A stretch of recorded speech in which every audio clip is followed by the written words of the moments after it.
Hey, this is Scott. So, this is a brief video. It's part of a series that I'm doing on Bayesian statistics and decision making. I hope you join me for Bayes02, where I introduce my intent for the series. And then this is part of a larger playlist that includes some hands on as well as theory. This is more of the going through some very basic theory, and today we're going to talk about um, measuring uncertainty with probability and some very basic math. So let's dive into it. These are the topics that I want to cover today in this video. So uncertainty, probability, the mathematical theory of probability, events, sample space, set theory, etc. There. So rather than going through the list, let's just get into the list. So let's talk about really uncertainty and probability, right? So probability is a way to express your uncertainty, right? Life is full of doubts. So at least in our mind, right? I mean, the way we view the world, right? We live in a world of uncertainty and doubt.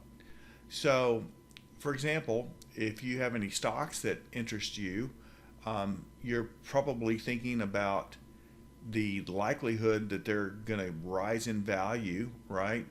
Buy low, sell high. Um, so, but you're certainly not certain that they're going to increase.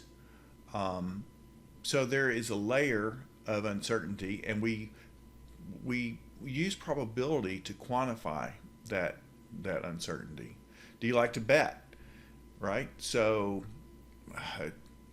flipping a coin, roughly, if it's a fair coin, 50% heads, 50% tails. Roll a die, play poker, bet on a horse. Even more uncertainty in the horses, certainly. So we live in this world of in uncertainty, and we use probability in terms like it is probable that it's going to rain tomorrow, or chances are um,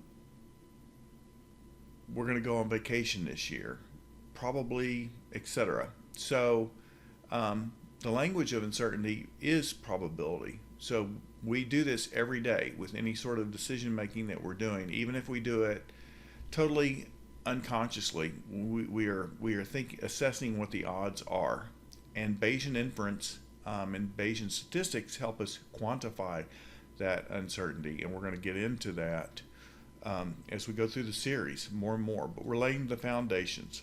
So the mathematical theory of probability. So back to the stock example. Um, we have these events, right? So we have an elementary outcome, and we call that this is a simple event. And a simple event might be, again, sorry, that stock example, the price of the stock at exactly 10 a.m. Eastern Time, according to the NYSE, the New York Stock Exchange, is an event. It has to be, that's a simple event. Even better, say the next roll of this die that I'm holding in my hand is going to be 6. That's an event. So we have these simple events.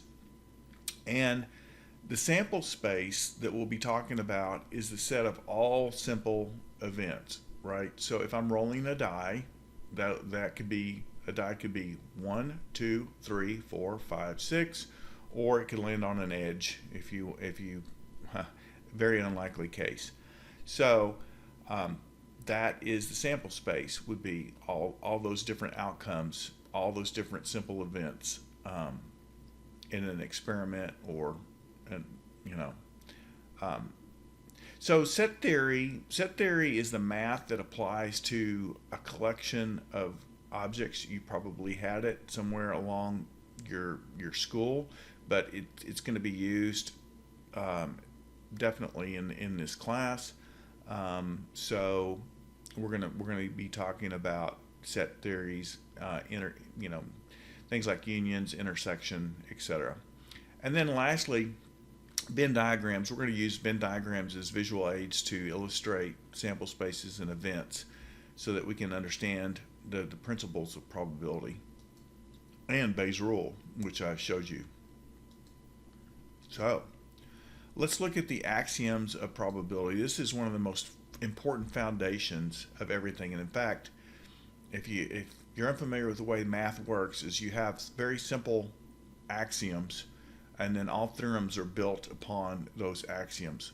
Axioms are basically non-negotiable.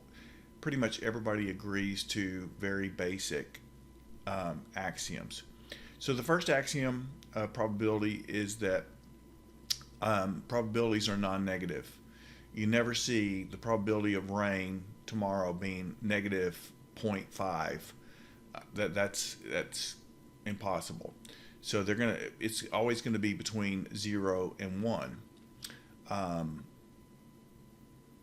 And so the second axiom is that if you have a sample space S and it denotes all the possible events, right? Then the probability of the entire sample space, if you sum up all the different events, the probability of every single event in that sample space, that's going to equal to 1. So the probability of probability sum to 1 is a simple way to put that. And then the third axiom is if two events E1 and E2 are mutually exclusive, that is, they cannot both occur, then the probability that at least one of the two events will occur is the sum of the individual probabilities, probability of E1 and probability of E2. So essentially an example of that is flipping that coin, right? So you cannot flip the coin and have heads and tails occur at the same time. You're either going to have heads, tails, or a very rare event of it landing on its edge. So the probability of heads plus tails, just to make it simple, is 0.5 and 0.5, and the total probability of one or the other is extremely close to 1, if not 1. Okay. All right, so this is an example of mutually exclusive events and this comes from Robert Winkler's book. So I've taken some screenshots. It's an old book that's been around for a very long time. I'm not sure if it's still, I don't think it's being published anymore. Anyway, so this is what we were just talking about with the heads and the tails, right? So let's say E1 is the event of a tails, E2 is the event of a heads.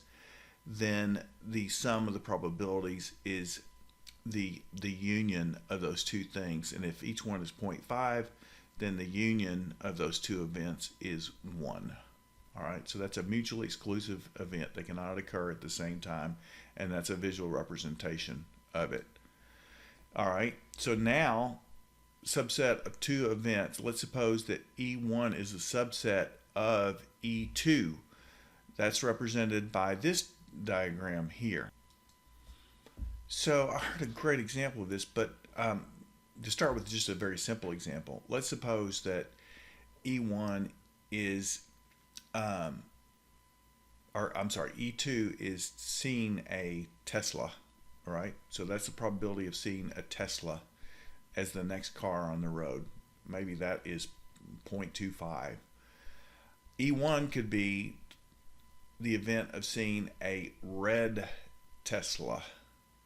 So E1 is a subset of E2, and it will have a lower probability. What I started to go into, there's an example, hopefully I can share later, of a fallacy of the way we often think about events. And it actually is this simple. And it's a great one. So hopefully we can get that. All right. So that is a subset of two events. And then complementary events.